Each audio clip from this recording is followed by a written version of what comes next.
आज एक बहुत ही पवित्र संगम पर मैं आया हूँ और ये संगम है बुडनेर और माँ नर्मदा जी का संगम।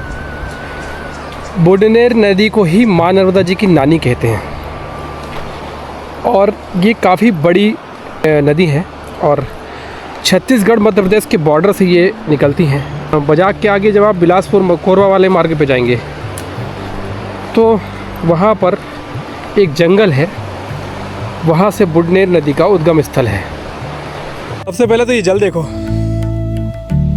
ये जल कहाँ से आ रहा है? पीछे कुछ भी नहीं है, कोई जगह नहीं है, ये जल इस जगह से निकल रहा है। ठीक है, अब ये जल देखो, इसके जस्ट नीचे से निकलता हुआ यहाँ से ऐसा छनता हुआ और अब ये एक बड़ी नदी बन जाएगी जिसे कहेंगे बूढ़ी माई, क्योंकि मैया का बूढ़ी माई का उद्गम स्थल तो आगे है, कुंड जो है, परंतु ये जो नदी है ना, ये पानी जो जा रहा है, इसी पानी से बूढ़ी माई जो है साथ में मिल जाती है और फिर वहाँ से विकराल रूप लेती हुई आगे बढ़ जाती है। मैया की बूढ़ी माई का कुंड यहाँ है, मैया यहाँ से निकलती है और इधर सीधे ये जो नदी पीछे से आ रही है उसमें आकर के मिल जाती है।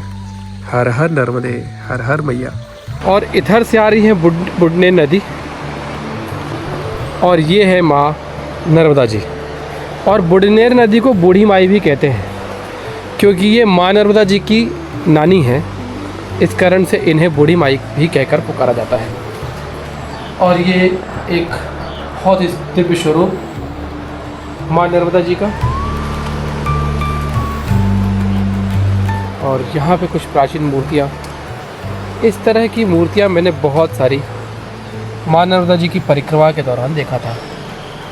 मैया जी यहाँ बहुत ही बड़ा स्वरूप ले चुकी हैं और बुडनेर नदी बूढ़ी माई भी बहुत बड़े स्वरूप में यहाँ पे आ रही है। अक्सर देखा है कि मैया जितने बड़े स्वरूप में होती है उतने ही लगभग उसी के आसपास की बड़ी नदियाँ जो हैं मैया के साथ संगम करती हैं। परिक्रमा में जब मैं आया था तो यहाँ पर बिल्कुल भी मिट्टी विट्टी नहीं थी, बढ़िया यहीं रुकना हुआ था इसी पवित्र जगह पर। और आज यहाँ पर पूरी तरीके से मिट्टी वगैरह हो चुकी है।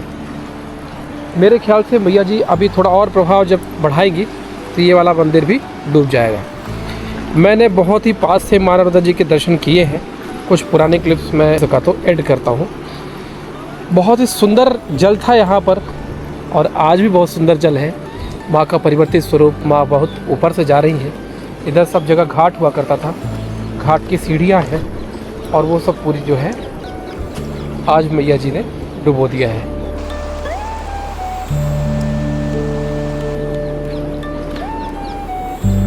ये है मैया नर्मदा जी। और आज बूढ़ी माई और मैया जी का जल जो है पूर्णतः एक ही जैसा है।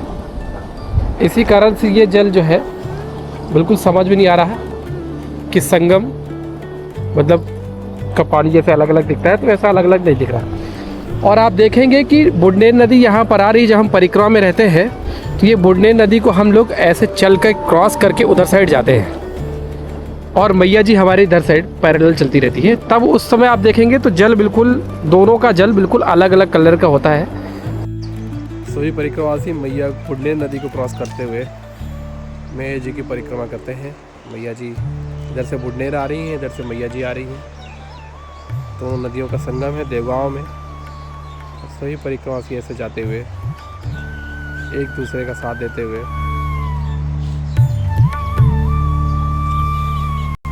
परंतु आज प्रकृति का चमत्कार है कि जल दोनों एक ही जैसा हो चुका है। परिक्रमा में लोग यहीं पर आते हैं।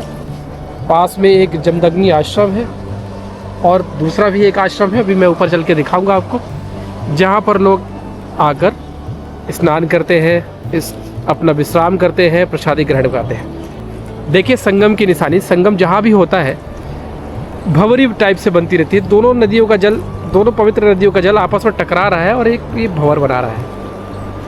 मैंने परिक्रमा के दौरान यहाँ पर कई सारे मंदिरों के दर्शन किए, मंदिर थे यहाँ पर और बहुत अद्भुत नज़ारा था, बहुत अद्भुत शांति थी।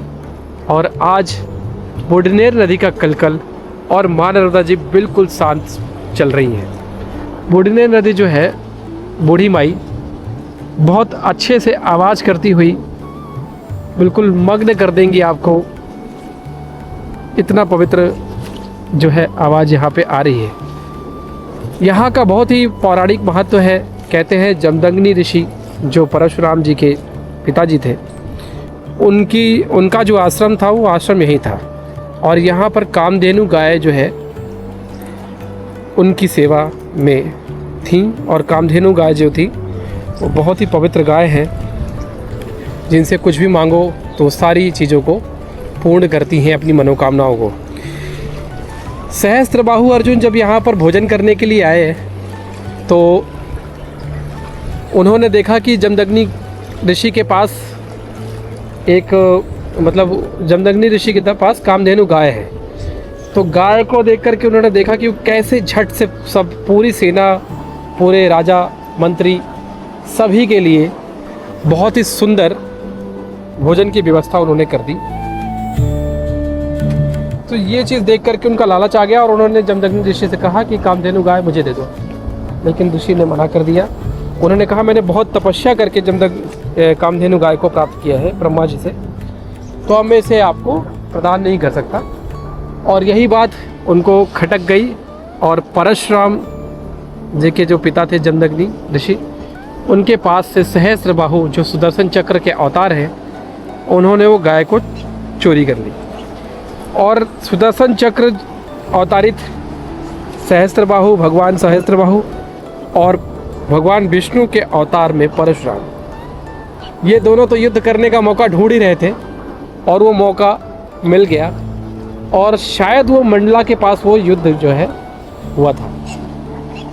आप जब सहस्त्रधारा देखते हैं महेश्वर के पास, वहाँ पर मेरे ख्याल से रावण के साथ युद्ध हुआ था और इस जगह पर सहस्त्रबाहु ने परशुराम जी के साथ युद्ध किया था।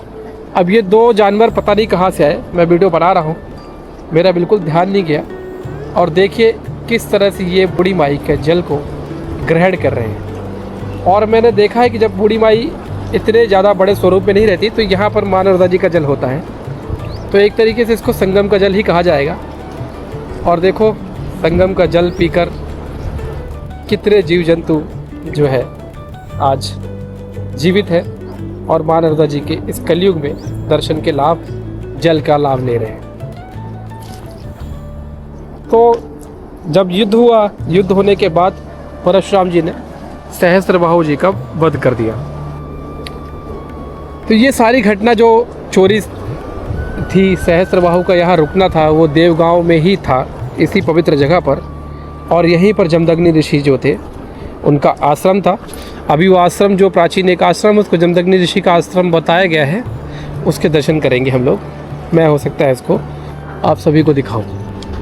लगभग 100 सीढ़ियों वाला घाट ये घाट है और एक घाट इसमें और भी है जहाँ से वो सामने से लोग उतर रहे हैं। तो दिव्य घाट, दिव्य संगम और पवित्र जगह जहाँ पर एक बहुत ही बड़ा इतिहास लिखा गया। सुदर्शन चक्र अवतारित सहस्त्रबाहु का जहाँ पर घमंड विलीन हुआ, चूर हुआ।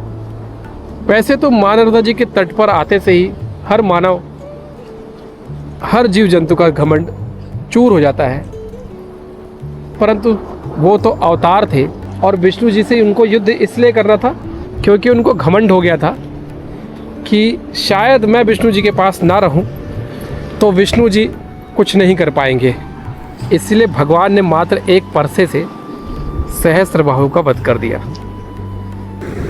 पूर्ण रूप से अगर आपका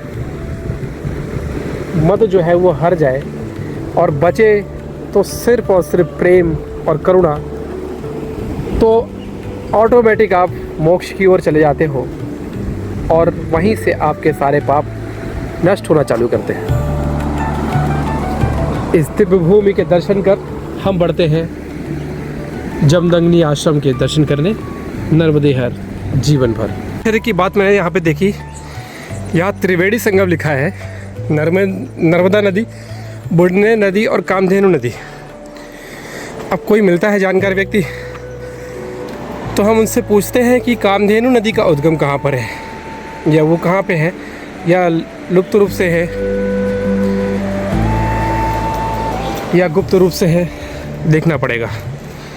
मैंने अभी यहाँ के लोकल लोगों से जानकारी लेना चाहा तो उन्होंने मुझे बताया कि कुछ नाले जैसा एक आया हुआ है, पहाड़ों के ऊपर से आता है वो, उसको कामधेनु नदी बोलते हैं और वो बूढ़ी माई के साथ पहले ही संगम कर लेता है।